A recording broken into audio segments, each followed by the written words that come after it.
Bird-eyed in the sky, thou can sing twice as high. Demeter, Mariuto, a special's rainbow. We learn from all of them. Authors to know, singing so, a special's rainbow. We can draw anything, jump and run, get in the sun, a special's rainbow, a special's rainbow. Hi guys, you caught me reading. And it just so happens that I'm reading about what we are going to do today. So this week in Specials Rainbows, we are learning about animals. And I thought that would be a great time to teach you about Camille Saint-Saëns' The Carnival of the Animals. So Camille Saint-Saëns was a French composer, which means that he lived in Europe. And he wrote this piece of music in 1886. So it is quite old. He wrote a different movement or short piece of the big composition for a different movement for a different animal. So there are 14 movements within the piece of music, which means that there are 14 animals, animal families, or like pairings. So there are some funny ones. That starts out with the lion and the tortoise and the chicken and all those normal things.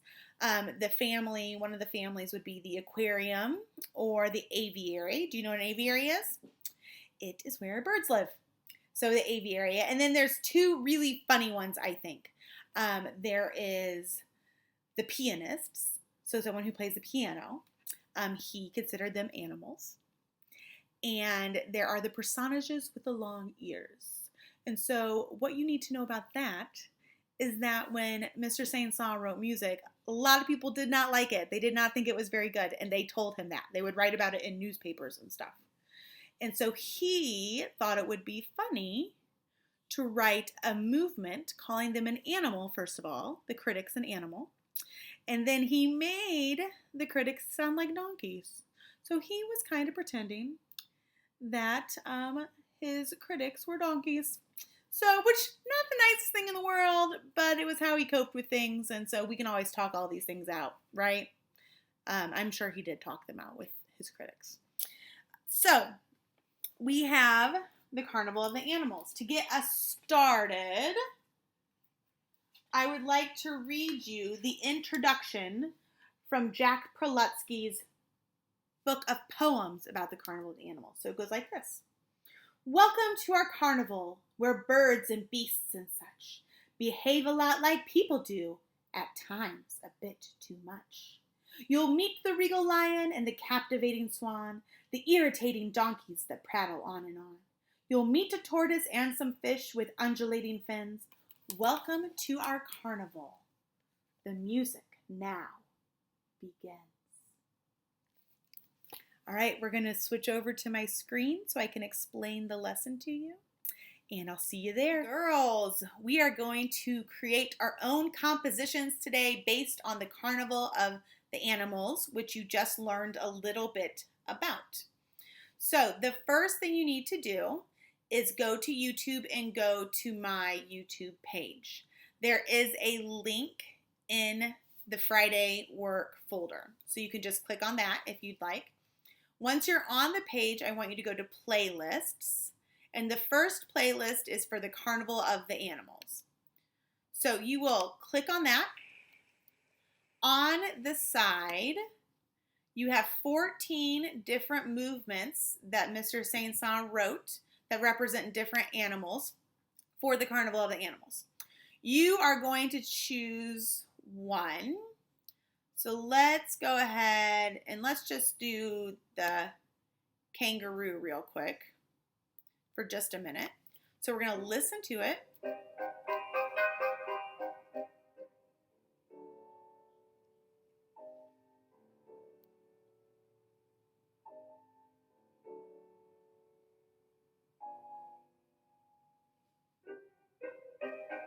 Okay, So you'll listen to the whole thing, but for sake of time, we're only going to listen to that little bit. Once you have that, you're going to go to Chrome Music Lab. So I'm going to Google it, and it comes right up. I just Googled Chrome Music Lab. I'm going to click on that. Then it's going to take me to this page with all these different apps that you can do to create your own music. So we just listened to the kangaroo on the Carnival of the Animals. So let's go ahead and let's choose an app. Let's just do Songmaker since it's the first one. And they're showing you what to do to make it. So this bottom part of it is the drums. So these two dots each make a different sound. So let's go ahead and let's just make a pattern. Okay? And so that can be the kangaroo jumping sound. And so since that's a kangaroo jumping,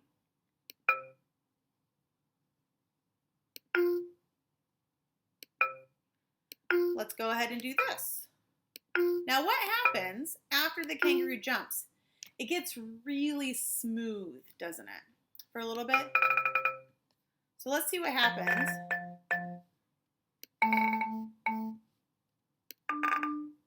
If we do that. It might be really weird or it might be really cool. Let's listen to our song.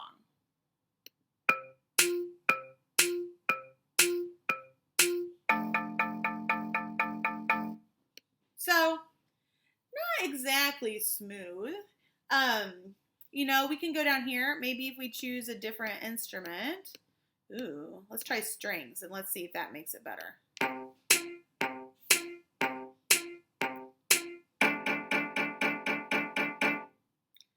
You know, there might be a way to make that sound really long and smooth.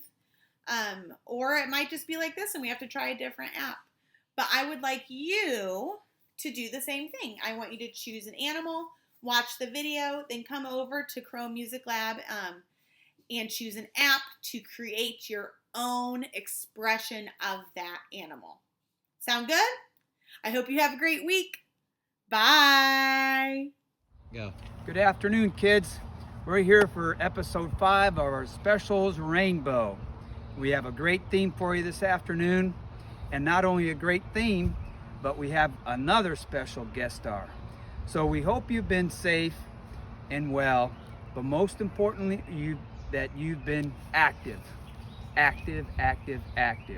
So today our theme is animals. You know, animals don't get around the same way humans do, and humans really don't get around the same way animals do, but we're going to try today. There are several different animals that get around certain ways, and we're going to show you how they do that, and you can do that as well and stay active. Maybe we'll try to show you a certain way that an animal gets around and see if you can guess which animal we're trying to get around. So here we go. We're going to start. Now, last week we had Dalton as a special guest, and we have another special guest today, my son Davis. Hi, kids. So Davis is going to help out a little, and Dalton's going to video, and I'm going to show you how things are done. So the first animal we're going to try to get around like is a bear walk. Let's try a bear walk. Davis, see if you can do that. Bear A bear crawl. Oh, hands. Nice. Nice. Look at that bear crawl go. That's hard to do. That was a good bear crawl. Thank you very much, Davis. Now, he's going to turn things around a little bit. Now, the next animal isn't a bear, but Davis, if you get and turn your belly up, kids, you might know what walk this is. Look at that. Davis has his hands and feet on the grass and is keeping his butt off the floor. Can you guess what kind of walk that is? You guessed it, a crab walk. He did great with that. And we see Hendrix trying to do get in the picture too. He's staying active. He's doing the doggy walk. He's doing the dog walk. So we did a bear crawl and a crab walk. Now we're gonna try, how do horses get along? Horses don't walk. Horses don't. Horses do a gallop. So Davis is gonna hold the video for Dalton, and Dalton's gonna do a horse gallop. Show him how it's done, Dalton. Look at that. Heel to toe, heel to toe, heel to toe. Come on back with that horse gallop. Nice. Nice. You can even horse gallop fast. All right. So we did a bear crawl, we did a crab walk, and we did a horse gallop. Let's try a frog. How do frogs get around? They don't walk, they don't gallop, they leap. We're gonna do a frog leap. Look at those knees being bent. Look at those. Jump fingers higher, to the ground. leap higher, leap higher. Come on, frog, get on up there. Nice job. Okay, we have one more. That is how a rabbit gets around. A rabbit doesn't walk, a rabbit doesn't crawl, a rabbit doesn't leap. How does a rabbit get around? They hop. Let's try the rabbit hop. Wonderful. Look at that. Hendrix went in the picture again. Nice job. Kids, follow those today. Try a bear walk. That's hands and feet on the ground, on the grass. Try a crab walk with your belly up. Try a rabbit hop. Try a frog leap. And try a horse's gallop. All right, thanks for watching, kids. You did a great job, and we'll see you soon, and we'll see you next week for our field day activities. Nice job, be well, and stay safe until we see you next time. Hey, welcome to the final episode of Specials Rainbow for the school year that we know of. It's about animals, and you may hear or see some as I'm outside during this segment. Animals have been a part of art since art's beginning, from the cave paintings where men or women or children, whoever, would paint on the the different color rock to draw out bison and other animals that were around them. Even some animals are artists, like this photographer / selfie taking monkey. The internet is full of hilarious pictures of animals photobombing and seemingly taking a selfie when a photographer left his camera unattended.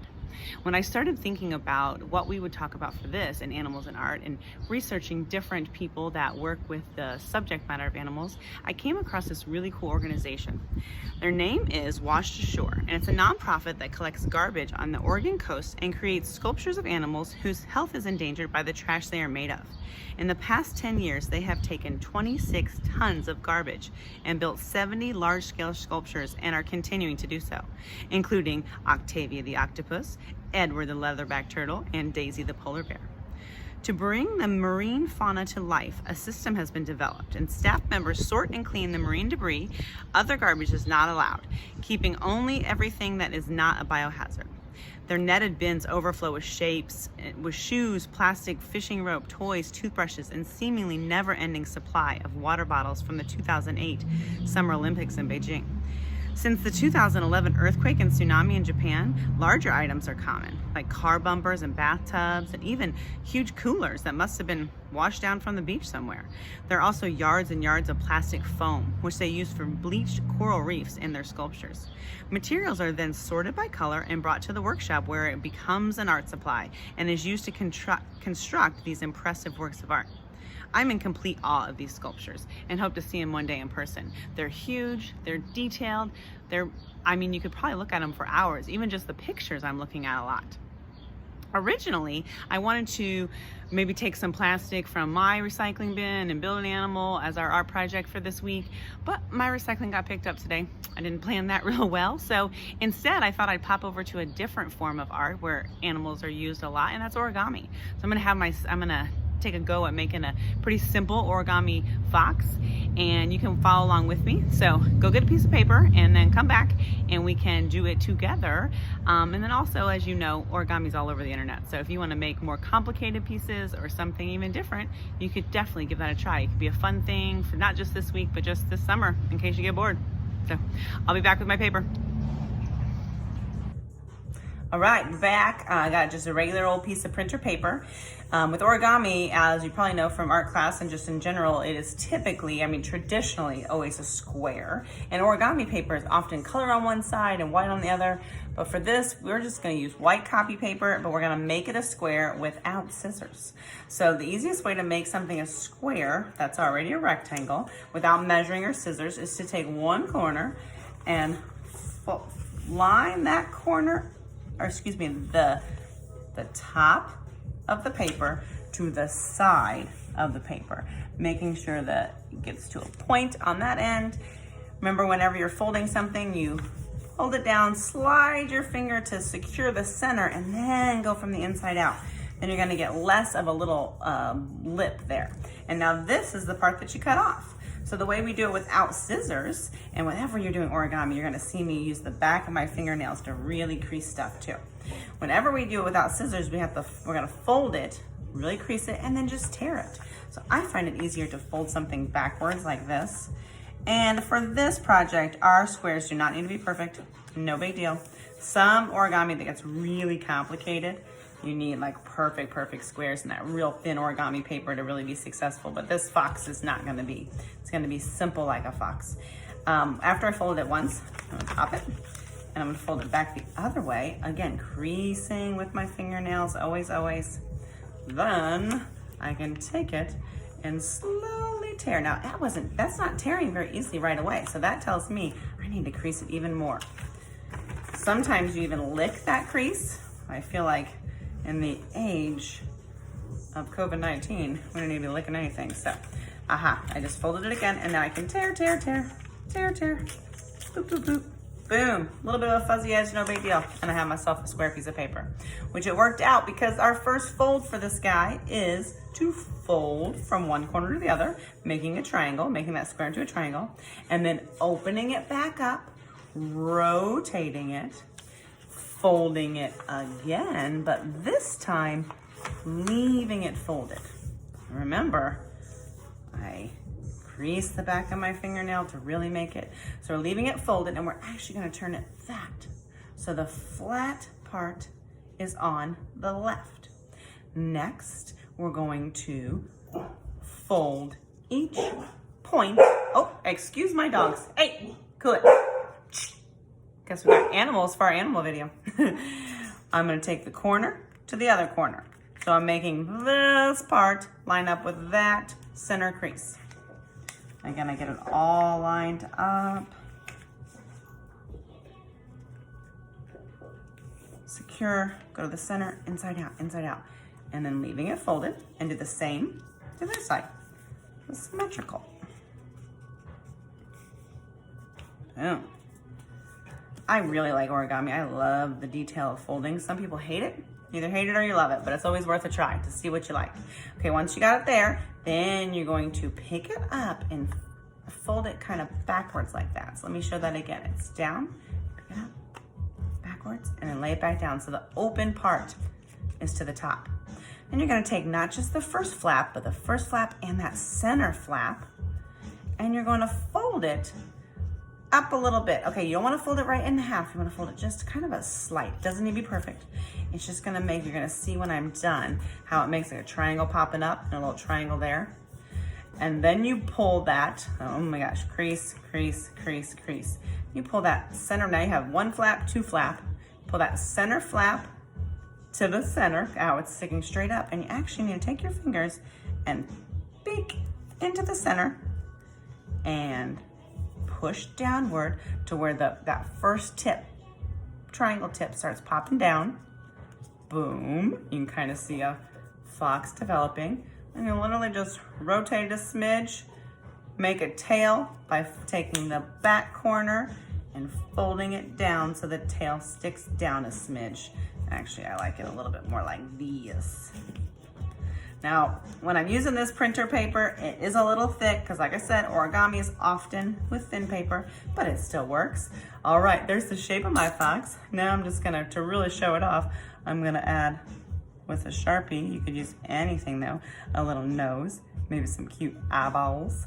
If I wanted to get really into it, you know how fox eye, I don't know, have that little bit on their tail. And then boom, I just made a fun origami fox. Again, there's tons of origami examples on the internet, YouTube, details, step-by-step instructions, probably way better than I do it too, because I am not exactly the most perfect origami artist, but I do enjoy it. I hope you guys had fun. I hope you had fun watching our specials, rainbows.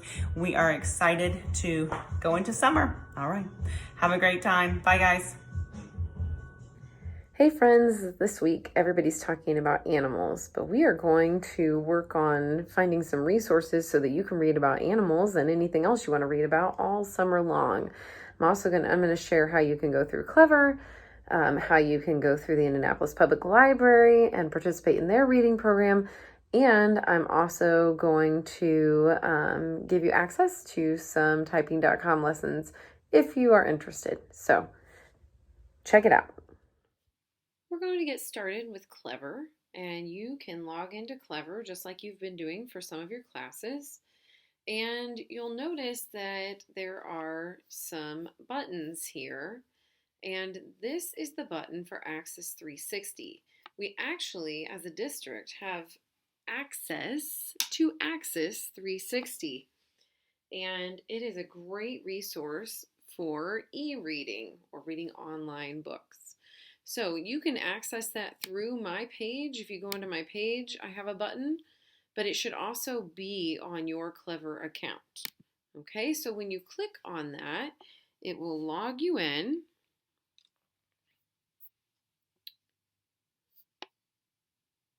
There we go. It gave me a little warning message, but then it let me right in. So it's going to allow me to find stories that I want to read, and I can even filter these so that I can see all the books they have available, or I can go to what's available right now. I also have the choice between ebooks or audiobooks. So if I only want to read ebooks, I can select this. If I only want to listen to stories, audiobooks, I can click here. If I'd like to see both, I can leave it just like this. Now, there are different age levels. Obviously, these are picture books. And there are different categories, like all about animals, which would fit our theme for this week. There are alphabet books, nonfiction and fiction, meaning real stories and stories that are made up. There are funny stories. We got some Pete the Cat, Curious George, Pinkalicious, Junie B. Jones. Things to do at home, so origami, gardening, organic food. There are some that are being read to you. Here we have My Weird School, Mr. Jack is a Maniac. We have A to Z Mysteries, Mercy Watson. A lot of great choices. There are books for beginning readers. There are fiction books, so these are longer books that have chapters. Got the Babysitter's Club, Stick Dog, Flat Stanley, The Fantastic Mr. Fox, one of my favorites. There's audiobook fiction, so these are books that you can just listen to. They've got The Greek Gods by Percy Jackson and Soof. If you have read So Be It, this is the second book related to So Be It. It's a great story. There are Big Nate books. There's a whole section for that. Diary of a Wimpy Kid is available here. Mysteries. Who doesn't love a good mystery? People who are getting into trouble. How to be a supervillain. Let's Get Lost. So fantasy. Books that have to do with STEAM. A big project book for bold engineers. The Boy Who Invented the Popsicle. That's a great story. Okay, there are summer sports, so if you're interested in sports, all different types. There are graphic novels in here as well, because Roller Girl is a graphic novel. Self-worth, healthy habits. We need diverse books for middle grades. So many great books here. These are chapter books that I would recommend for 4th through 8th grade. Several of these. Such great books. Crossover, that's fantastic. The Season of Sticks Malone, The Stars Beneath Our Feet, and No Fixed Address and Tight are new books that we have in the library that we got in the spring right before we had to leave. We've got some sports stories here. Strong Girls and Women. And then featured books. It's almost kind of like a Netflix for books. And what you can do is once you find one that you want to read, so I'm going to go with, what do I want to read? I think I'm going to go with El Defo because it is a graphic novel. So let's say I click on the book. It'll give me more information, how it's available, some details about the book, the age range that usually enjoys the story, and then I can go to check it out. Now, I will tell you, it can take a while to load. So when you click read now, it's going to open up a browser and it could spin for quite some time. It does take time. Just be patient and let it load. Okay? If there are titles that you let sit like this for a while and they don't do anything, you're free to send me a message or to email me because the librarians downtown wanted to know which titles may not be working. So then when it opens up, I just start clicking the button here and it takes me through the story, and I can enjoy this on an iPad, on a laptop, on a tablet, and I can go through and I can look at the stories. Now, it's going to take a second to load, which I said earlier. It's not perfect, but it is such a great resource. So then I can just start reading and I can enjoy it. I can go through as many books as I want. Now, with that in mind, we can also go into the Indianapolis Public Library site. I don't know if you knew this, but they are doing curbside pickup. If you have a library card, you can do a curbside pickup at 5 locations, and you will have a 21-day checkout period. Their books are sitting in a 72-hour quarantine after they get returned to make sure they're safe for you. So this year, their summer reading program is an app, and it's really neat. I've already signed up the Verdine children to do this. The summer reading program goes from June 1st to August 1st, and June 1st is coming up. It's Monday. It is free. Any Marion County resident can participate. So you sign up, track your progress online, and enter to win prizes. Now, the prizes are looking a little different this year because some of the things they've offered in the past aren't open, but they are coming up with lots of things that you can receive. So if you just scroll down, you can click on the link to the Kid and Teen Summer Reading Program. Okay, it'll explain to you how to do it. Read books, do fun activities, win prizes, and this is just at ndpl.org.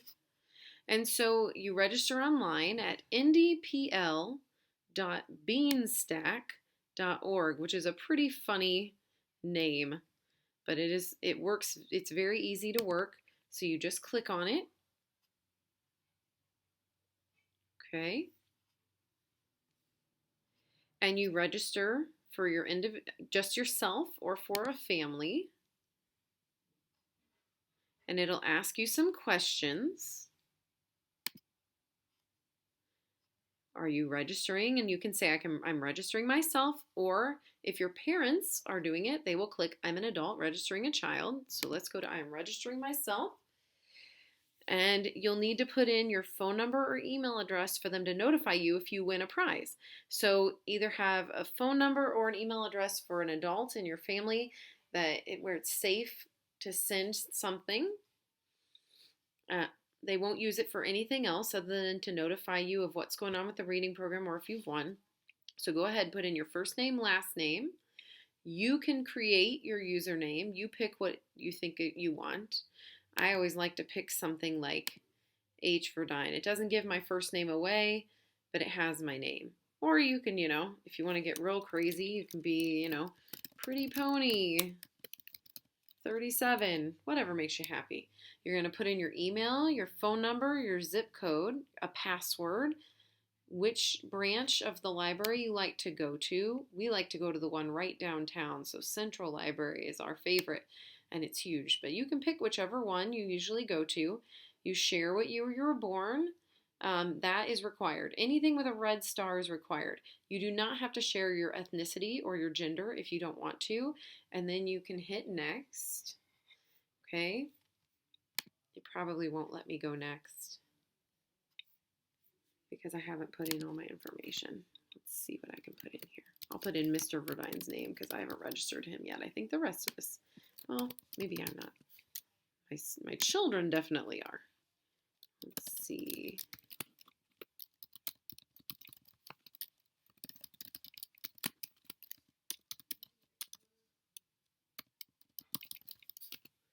Okay, then you put in a phone number. You don't have to have a phone number if you put in an email. See, there's no red star, so I'm not going to put that in. Okay, and then you put in whatever your zip code is, which for our school is 46208, but it may be different at your house. Then you put in your password.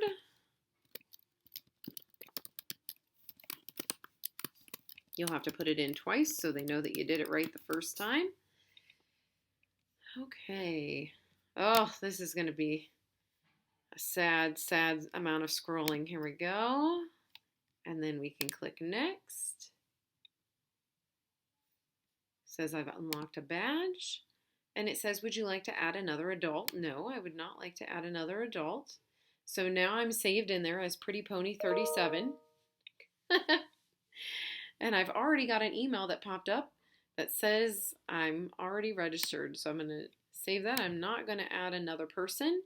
And then I'm all set up, and all I have to do is put in what I'm going to read. Now, I can't put any books in yet because it's not time, but pretty cool, huh? So, happy reading this summer. Let me know if you have any questions, and have a great time.